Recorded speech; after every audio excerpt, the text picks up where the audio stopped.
Good morning, good afternoon, good evening. This is Alan Burgos from the #WalkWithLan channel.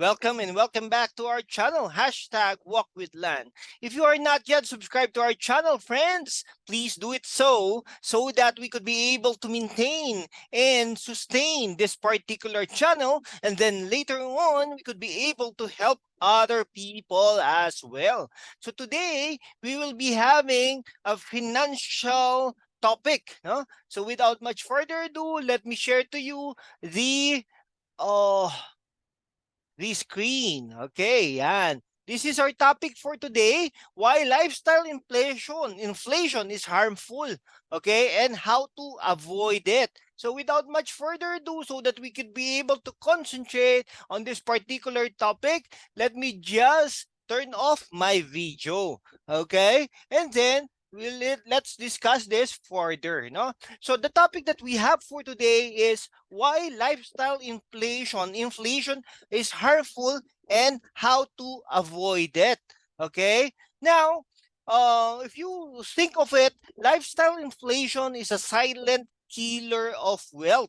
Thinking differently about lifestyle inflation may help in dealing with it. What is a lifestyle inflation?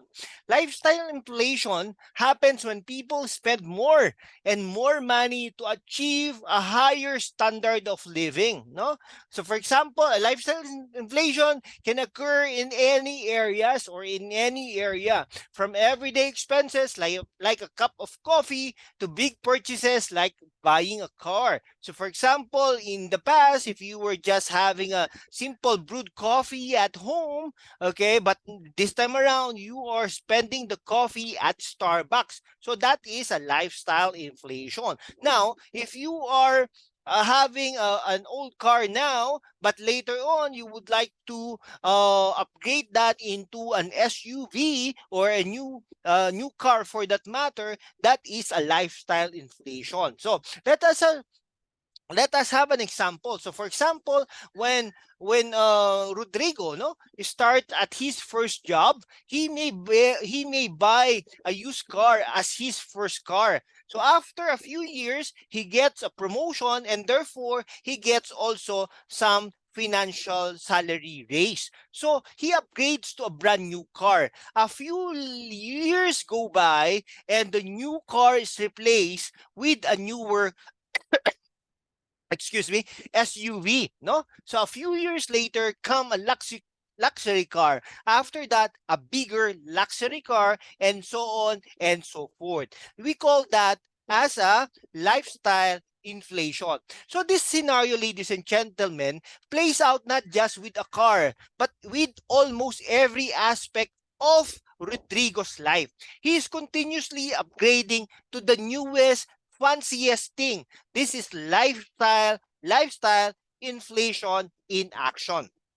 Okay, lifestyle inflation is so common that we hardly notice it, which is why it is so harmful. Most likely, most lifestyle upgrades seem small or one-off. However, it is not the upgrades themselves, but the mindset of continuously upgrading everything that can be the problem. Small upgrades in multiple areas can add up to big expenses. Okay? So lifestyle inflation is a silent killer of wealth. Always remember that, ladies and gentlemen, that lifestyle inflation is a silent killer of wealth. Now, let us answer why lifestyle inflation is so harmful. Lifestyle creep guarantees that people will never be happy. After all, there is no limit to how many fancy cars this Rodrigo can buy. The other impact of lifestyle inflation is that Rodrigo will work all his life. He will be dependent on his job and will never achieve financial freedom. As shown, okay, Rodrigo is making more money as he gets promoted. That is true. Gets raises also. However, his expenses also increase due to lifestyle inflation. The result is that savings, income minus expense is not growing. This means Jack will always dependent on his income to meet his expenses. Not just that, that given how small his savings are, he will never accumulate any real wealth. Okay. Now, um um based on our example, Rodrigo is saving something. Yes, that's true. In many cases, people spend more their income. So instead of saving money, they borrow money and end up in debt. No, utang. Being in debt is really a good idea, but being in debt just to keep up with the Jose de la Cruz, no, Juan de la Cruz is even worse. No, the other reason lifestyle inflation is terrible is that there is no logical end to it. There is no end to it. No, this is not like a project management that there is an end. No matter how big a house you have, you can always buy a bigger house. So theoretically, you can keep upgrading all your life and still not be done. Okay. Uh, Ma- I'm sure that you know Mahatma Gandhi, no? Mahatma Gandhi used to say there is enough to meet everyone's needs, but not enough to meet everyone's greed. Lifestyle inflation is like a hole in a tire. You can pump it in air, but the tire will not get full until the hole is flagged. Maximize for happiness. Maximize for happiness and not for status. One way to avoid lifestyle creep is think about what is essential in life. Most people agree that the purpose of life is either to maximize happiness or to maximize utility, being helpful to others. Let us say Rodrigo values happiness. Lifestyle inflation happens when he confuses happiness with status. A house can be a status symbol. That is true. The bigger the house, the better. Owning a four-bedroom house, four-bedroom hall kitchen is more prominent status symbol than owning a two-bedroom hall kitchen. However, does a bigger house also lead to more happiness? We really do not know. Is bigger always better? When Jack and Jill, when sorry, when Rodrigo no upgrade from studio apartment to a two-bedroom house, they will have more room for themselves. They will have more spaces to host friends and relatives. They can bring about a significant increase in happiness and utility. But does moving from two-bedroom house to four-bedroom house also increase happiness? Maybe it does, but not by the same amount as before. On the other hand, it does increase the cost a lot. So in effect, they are not getting the same amount of value from the increased cost. And upgrading to six-bedroom houses increases the cost, but definitely does not increase happiness. In fact, it ends up in decreasing happiness. Now, they have to spend more time cleaning up the big house. If they do not have the time or energy, they have to hire someone to do it, further adding to the cost. And this is not even considering all the other expenses that will go up. Property, taxes, insurances, more furniture needed for the extra rooms, maintenance costs, heating, cooling costs, etc. Now, all of those things that we mentioned are added costs to you, ladies and gentlemen. So bigger is not always better. Luckily, this Rodrigo is a reader, okay, and knows how to convince himself, no, that and then they stick to the two-bedroom house. Okay, ways to deal with inflation, no?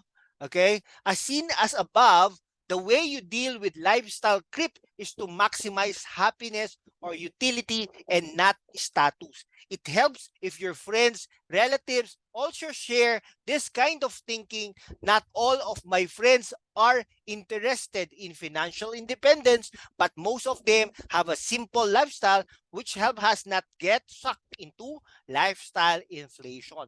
The other important thing is to realize when lifestyle inflation is actually happening. We have been conditioned by society, advertisements, social media, etc., to always keep on buying, upgrading in this day of age. It is not easy to notice that lifestyle inflation is happening. An excellent way to determine when lifestyle inflation is happening is to think in terms of needs and wants. Okay? Needs are imposed by nature, wants are sold by society. We never equated success with material things. Being successful meant having the freedom to do what I wanted or we wanted, not owning a mansion or a luxury car. This way of thinking helped me tackle the ever-present temptation of lifestyle inflation. Lastly, no, let's us try to look to fight lifestyle inflation to the extreme, no? Okay, so saving is the most important thing for financial independence. So instead of lifestyle inflation, let's focus on lifestyle deflation, the actively reducing the spending. Lifestyle inflation is the single biggest hurdle for achieving a real wealth. What makes it worse is that most of the time it is invisible. Being mindful of when lifestyle inflation is happening, maximizing happiness, utility instead of status, and developing a frugal attitude can be able to help.